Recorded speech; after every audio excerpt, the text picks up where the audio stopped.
yung ikinakalat niya na nung panahon ni Presidente Duterte, pinangako daw siya ng gagawing 7 piso kilo ang bigas, 1 kilo.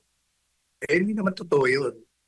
Ang sinasabi ni Presidente Duterte noon, yung tarification law, pag yun ay naging matagumpay, it could reduce the price of kilogram of rice ng 7 piso.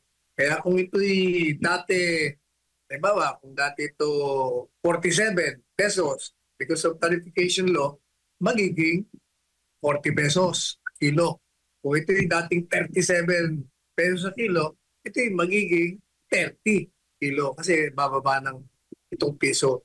Hindi niya sinabi na papababaan niya ng 7 piso ang bigas gaya ng sinasabi naman ng Pangulong Marcos Jr. na gagawin niyang 20 pesos a kilo na hindi niya natupad at pinapatupad nito sa isang artificial na pamamaraan.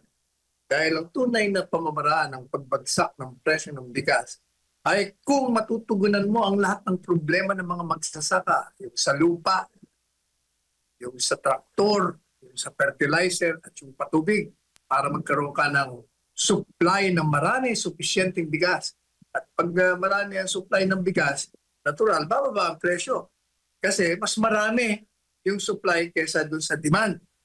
O, yun ang naging problema ni Pangulong Marcos Jr. Kaya dahil nakakantsawan siya, ang ginawa niya, bibili na lang ng gobyerno sa magsasaka dun sa presyo nila at ibibenta uli sa taong bayan ng 20 pesos. O, madali sabi,